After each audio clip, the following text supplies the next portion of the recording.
नमस्कार साथियों, मैं संजय शास्त्री आप सभी लोगों का चाणक्य गुरु के डिजिटल प्लेटफॉर्म पर हार्दिक अभिनंदन और स्वागत करता हूं। मित्रों, हम लोग बाल विकास के टॉपिक पर पूर्व में हम लोगों ने जो पढ़ा है, जिसमें बालक का शारीरिक विकास, बालक का मानसिक और सामाजिक विकास को हम लोगों ने पढ़ा है।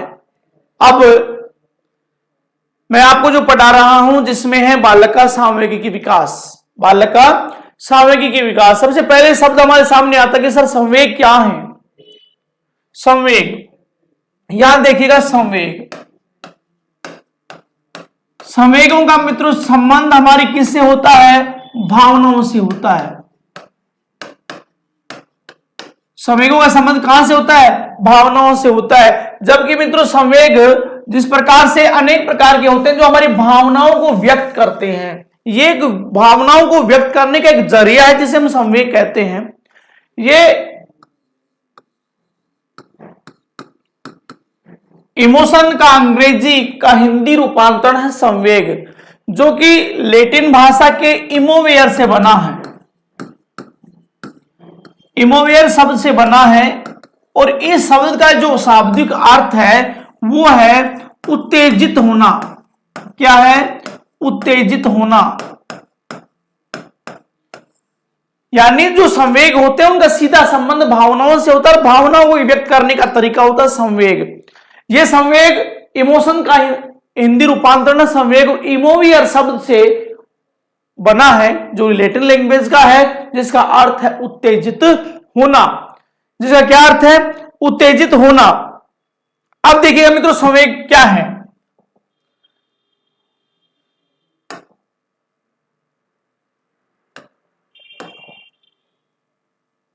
संवेग मूल रूप से दो प्रकार के हैं। पहला, हम संवेगों की बात करते हैं। मैकडूगल कहता है कि संवेगों का विकास, संवेगों का जो विकास है वो गर्भावस्था से प्रारंभ होता है। गर्भावस्था, और गर्भावस्था में 14 सप्ताह से प्रारंभ होता है। यह कथन किसका है? तो यह कथन है विलियम मैकडूगल का। किसका कथन है? विलियम मैकडूगल का। विलियम मैकडूगल ने 14 कुल संवेग बताए थे। 14 संवेग, कितने संवेग बताए थे? 14 संवेग। और इन्होंने कहा है, इनके अनुसार संवेगों का संबंध, संवेगों का संबंध मूल प्रवृत्तियों से होता है। किन से होता है? मूल प्रवृत्तियों से होता है।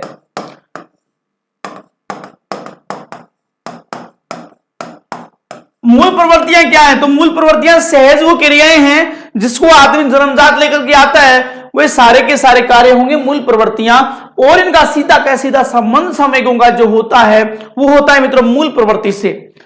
किससे? इनका संबंध होता है मूल प्रवृत्ति से। अब संवेगों के बारे में हम लोग और भी ज्यादा समझें तो संवेग को हम लोग सकारात्मक या कह सकते हैं नकारात्मक। हम संवेगों को कह सकते हैं, पहला है सकारात्मक और नकारात्मक। एक कह सकते हैं सुखद, दूसरा है दुखद। यहां बात सुखद और दुखद की हम करें, जो हमें सुख की अनुभूति करवाता है, सुख की अनुभूति करवाता है, वे होते हैं सुखद। जबकि जो हमें दुख की अनुभूति करवाता है वे होते हैं मित्रों दुखद। जिसको करने से हम सुख समझें वो सुखद होते हैं, जिनको करने से हमारे मन में तनाव और दबाव आता है वे दुखद या नकारात्मक होते हैं संवेग। अब देखिएगा सुखद संवेग कौन कौन से होंगे। तो मित्रों यहां पर हम देखते हैं जिनसे हमें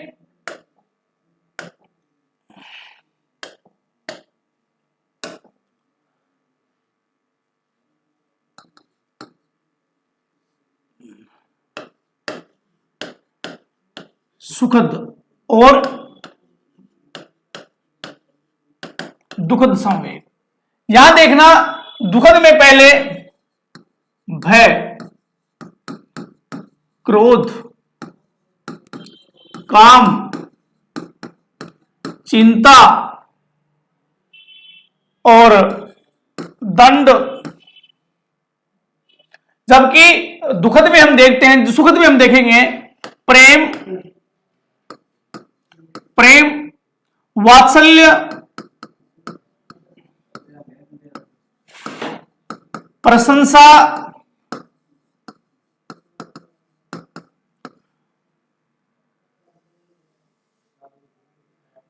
इसके साथ में आप और भी देखें हम,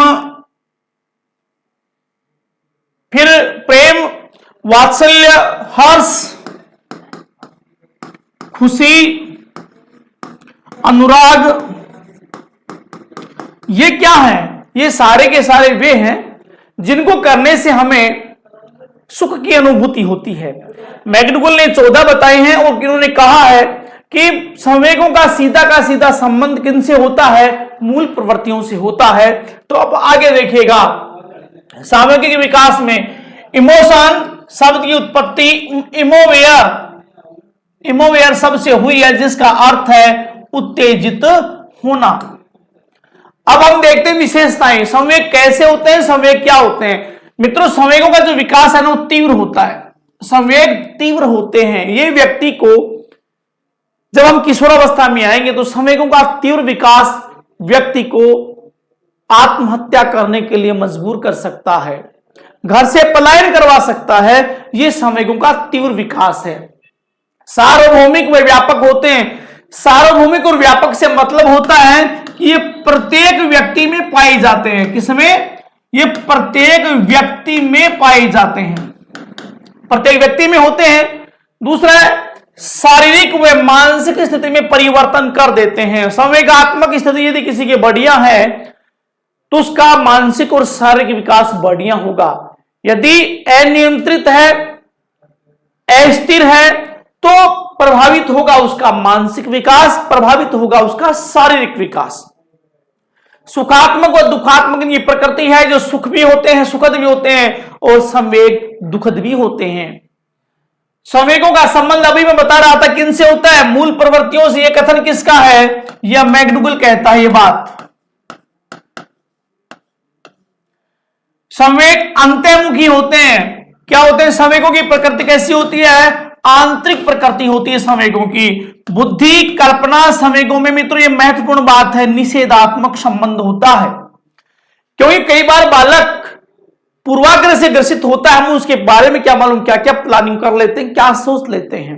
ये हमारे विश्वास को हिला सकता है, डिगा सकता है। इसलिए बुद्धि कल्पना संवेगों में, और तर्क, एक शब्द और है तर्क। बुद्धि कल्पना तर्क संवेगों में निषेधात्मक संबंध पाया जाता है। अब देखिएगा शेषावस्था में संवेगात्मक विकास किस प्रकार से होता है। तो मित्रों, शेषावस्था में तीव्र, प्रारंभ में जो होता है अवस्था में, प्रारंभ में, कब? प्रारंभ में। प्रारंभ में बालक का विकास कितना तीव्र होता है, संवेगात्मक, लेकिन धीरे धीरे क्या हो जाता है? मंद हो जाता है, अर्थात इनकी स्थिति जो होती है धीमी हो जाती है। संवेगों की स्पष्ट अभिव्यक्ति होती है, जैसे हरलोक, ये बात हरलोक कहता है, हरलोक महोदय के अनुसार संवेगों की स्पष्ट अभिव्यक्ति होती है।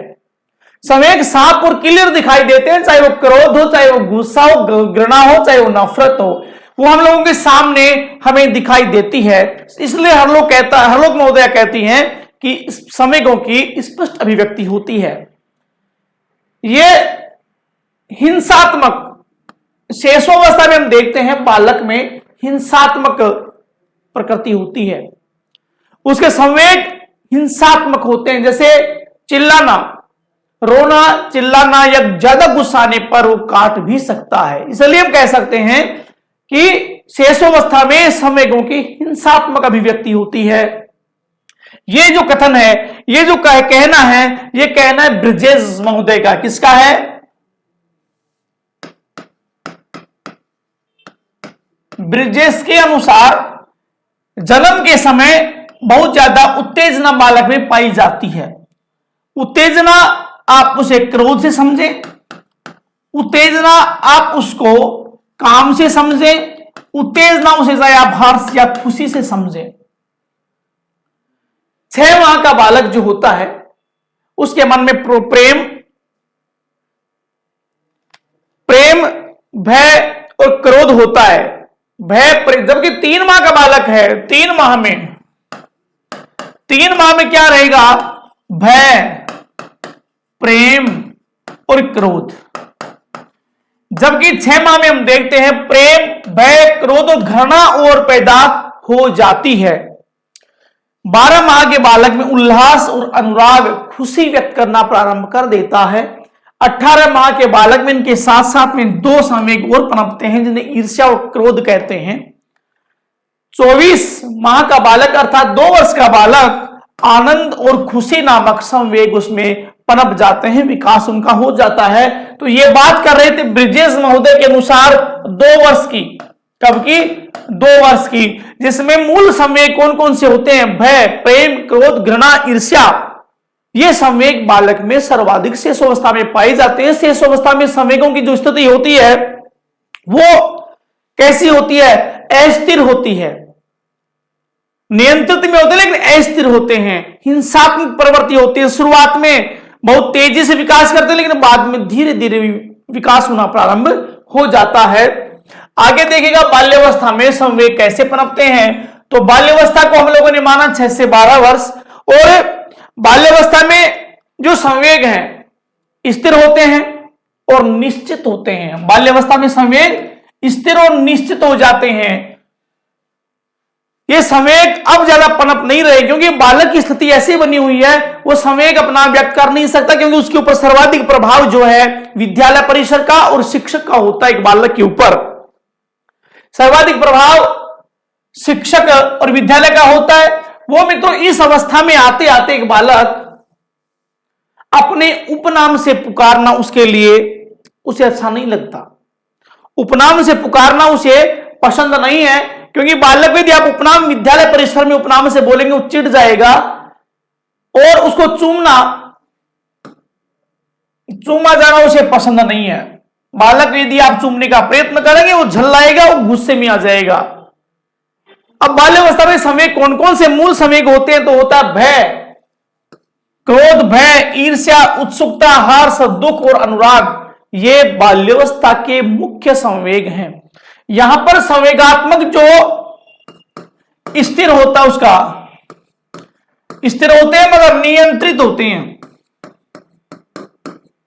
नियंत्रित होते हैं। इनसे शारीरिक विकास जो होता है, शारीरिक विकास भी बालक का यहां पर संवेगों से प्रभावित होता है,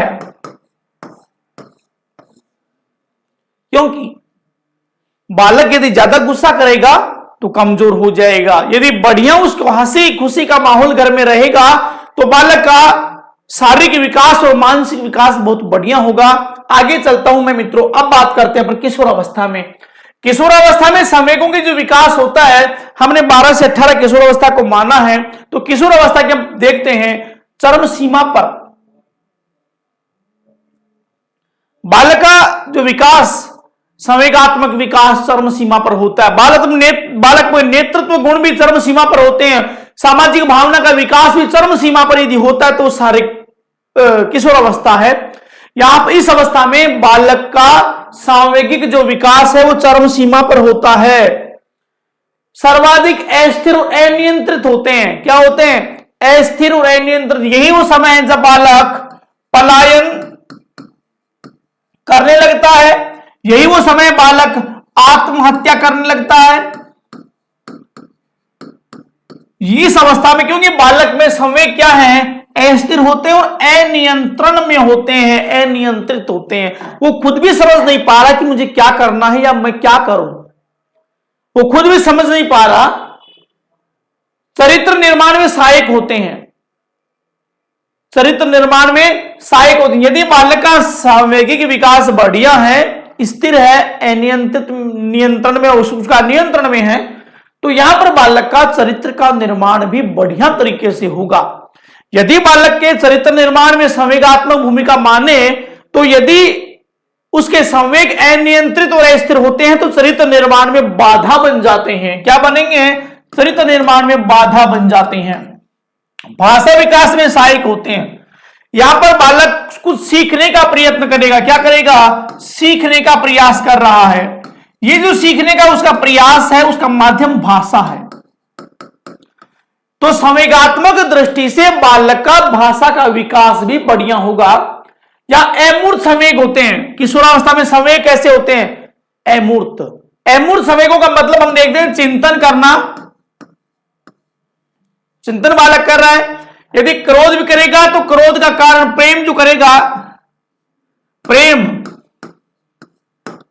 ईर्ष्या, ये क्या है? उसकी मानसिकता है, क्योंकि ये आंतरिक है। ये उसकी मानसिकता को प्रभावित कर रहे हैं। क्या? ये संवेग जो कि अमूर्त होते हैं उनको क्या कहा हम लोगों ने? अमूर्त संवेग। संवेगात्मक अनुभव में वास्तविकता होती है। क्या होती है? संवेगात्मक जो अनुभव होते हैं उनमें वास्तविकता, ईगो के स्टैंड के होते हैं। इसमें ईगो झलकता है साफ साफ। कैसे? बेचैनी, यदि कोई काम नहीं कर रहे हैं, परीक्षा का रिजल्ट आने वाला है, तो हम लोगों के मन में, किशोर के मन में बेचैनी जबरदस्त हो जाएगी।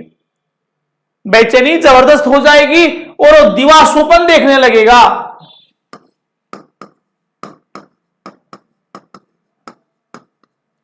वो दीवा स्वप्न देखने लग जाएगा, खुली आंखों से सपने देखने लग जाएगा। जबकि ये कहता है कि यहां पर संवेगों की जो विकास है, संवेगों का विकास है, वास्तविकता के धरातल के नजदीक में होता है। और वास्तविकता नजदीक ले जाने का जो कारण है वो मूल कारण है उसकी अनुभव, उसके अनुभव। संवेगों में आंधी तूफान की अवस्था है। आंधी तूफान, क्योंकि यही वो समय है जब बालक आत्महत्या करने की सोच रहा है। तो आंधी तूफान की अवस्था संवेगात्मक स्थिति हम लोगों ने कहा है, क्योंकि इसी समय बालक बहुत कुछ करने के लिए आगे बढ़ जाता है। जहां पर हम आगे बात करते हैं, संवेगों की प्रकृति को बारे में समझाया भी था ये बात आप लोगों से कि प्रकार, संवेगों के जो प्रकार हैं, मैकडूगल के अनुसार 14 प्रकार के संवेग बताए गए हैं। गिलफोर्ड ने भी 14 कहा है, वुडवर्थ 12 बताता है, डार्विन 6 प्रकार का और इजार्ड के अनुसार 10 प्रकार के संवेग हैं। ये संवेगों का डिवाइडेशन है। ये क्या है? संवेगों का डिवाइडेशन कि संवेग किस प्रकार से होते हैं, संवेग क्या क्या होते हैं। और सबसे ज्यादा सक्रिय यदि सर्वमान्य जो संवेग है, सर्वमान्य जो संवेग है वो है मैकडूगल का वर्गीकरण। किसका वर्गीकरण? मैकडूगल का वर्गीकरण ही सर्वाधिक माना गया है। अब संवेगों के प्रकार किस प्रकार के? नैसर्गिक संवेग भय, क्रोध, शोक और आश्चर्य, जबकि सर्जित ईर्ष्या, प्रेम, मित्रता और करुणा होती है। सुखद सकारात्मक और दुखद ऋणात्मक होते हैं, नकारात्मक कहा गया है। अब आगे हम बात करते हैं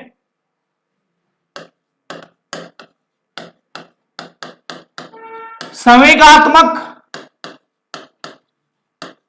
विकास को प्रभावित करने वाले कारक। मित्रों, सबसे पहला ही कारक यदि संवेगात्मक विकास का हम देखते हैं तो सबसे पहले हम लोगों के सामने निकल कर गया था उसके वातावरण। वातावरण बालक का यदि बढ़िया वातावरण है घर में तो बालक का सामूहिक विकास भी बढ़िया होगा। वो परिवार का वातावरण, समाज और समूह का वातावरण यदि बढ़िया है तो बालक का सामूहिक विकास बढ़िया होगा। यदि अच्छा नहीं है तो बालक का सामूहिक विकास भी कमजोर हो जाएगा।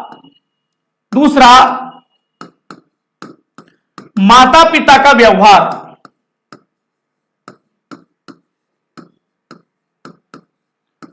बालक के मन में हम देखते हैं माता पिता का आपस में यदि लड़ाई झगड़ा हो रहा है तो यहां पर बालक तनाव में होगा, स्ट्रेस में आ जाएगा।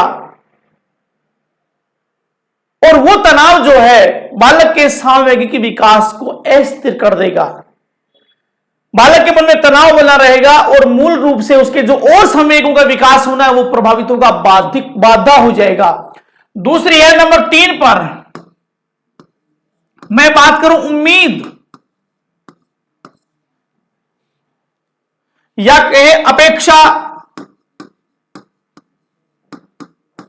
आप बालक से ज्यादा यदि आप उम्मीद कर रहे हैं,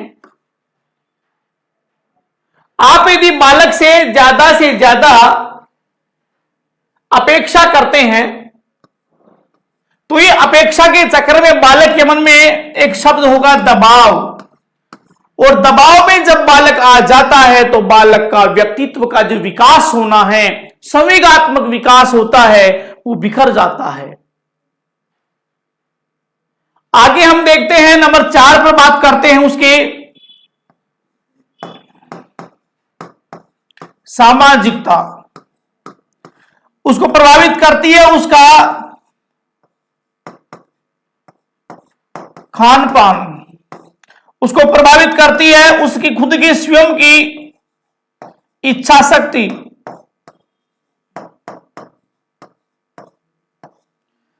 उसको प्रभावित करती है उसका मानसिकता, उसका शारीरिक विकास। ये प्रभावित करने वाले कारक जिनके कारण बालक सर्वाधिक प्रभावित होता है। मित्रों, बालक सर्वाधिक प्रभावित यहां पर होता है, इसलिए इसके हमने कारक देखे हैं। वातावरण, माता पिता का व्यवहार, अपेक्षा, सामाजिकता, खानपान, इच्छा शक्ति, मानसिकता और बालक का शारीरिक विकास। तो मित्रों, ये थे बालक का सामाजिक विकास। अगली क्लास में हम लोग पढ़ते हैं बालक का भाषाई विकास। मिलता हूं मैं आप लोगों से अगली क्लास में। नमस्कार साथियों।